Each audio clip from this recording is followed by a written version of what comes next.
CBSE class 12 maths हमारा chapter integration और उसमें भी हम पार्ट 2 डेफिनेट इंटीग्रेशन पढ़ रहे हैं। हमारा अगला टॉपिक है topic number 7 integration by substitution. जब हमने पार्ट 1 पढ़ा था इनडेफिनिट इंटीग्रेशन उसमें भी ये टॉपिक आया था, ऐसा टॉपिक इंटीग्रेशन बाय सब्स्टिट्यूशन, लेकिन यहाँ पर डेफिनेट में हम लोग पढ़ेंगे। ठीक है, तो इसका पहला क्वेश्चन है और ऐसे हमारा क्वेश्चन नंबर 124 है।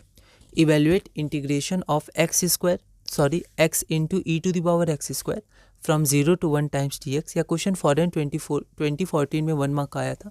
इसमें आप लिमिट में ध्यान दीजिएगा क्योंकि उसमें और इसमें सबसे बड़ा अंतर ये है कि वहाँ पर सब्स्टिट्यूशन एक जैसा है, लेकिन यहाँ पर लिमिट्स भी चेंज हो जाती हैं, लोअर लिमिट अपर लिमिट।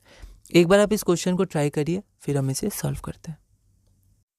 तो यहाँ पर हमने सबसे पहले आई माना जो हमारे पास गिवन इंटीग्रेशन था, इसको इक्वेशन 1 भी मान लिया। ठीक है, अब हम क्या सब्स्टिट्यूट करेंगे, एक्स स्क्वायर को टी करेंगे। ऐसे क्वेश्चन इंडेफिनिट में भी आए थे। ठीक है, एक्स स्क्वायर को टी करेंगे तो एक्स डी एक्स क्या होगा, डी टी बन जाएगा और 2 को इधर ले आएंगे तो 2 बाहर आ जाएगा। ठीक है, लेकिन यहाँ पर क्या हुआ, यहाँ पर पहले मैंने इसको डायरेक्ट 1 में पुट कर दिया था।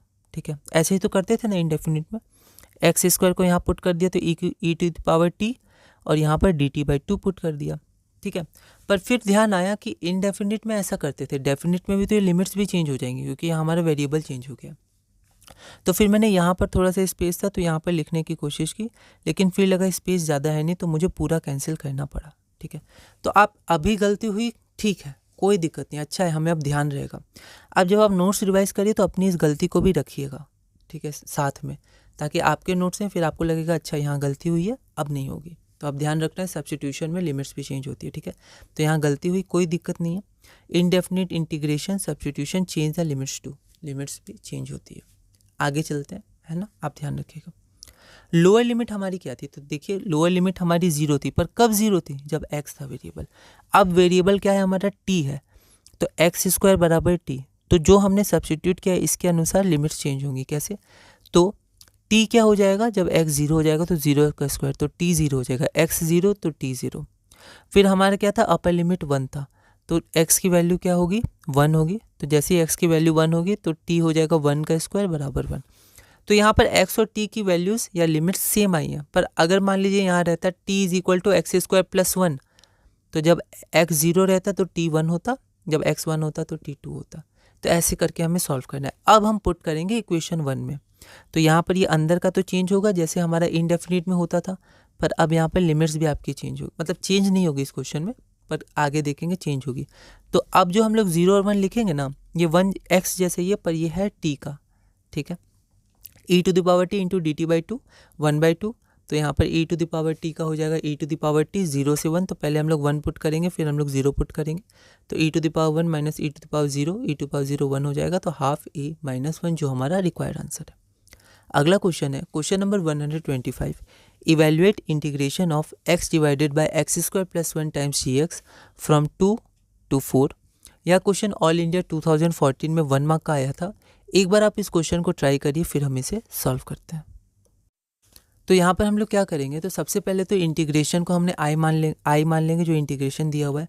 उसके बाद हम देख सकते हैं जो डिनोमिनेटर में हमारा एक्स स्क्वायर प्लस 1 है उसका आपका डिफ्रेंशिएशन 2x हो जाएगा, और ऊपर x है 2 को उधर भेज देंगे। तो हमने यहाँ पर इसको ये माना और इसको डिफ्रेंशिएट किया।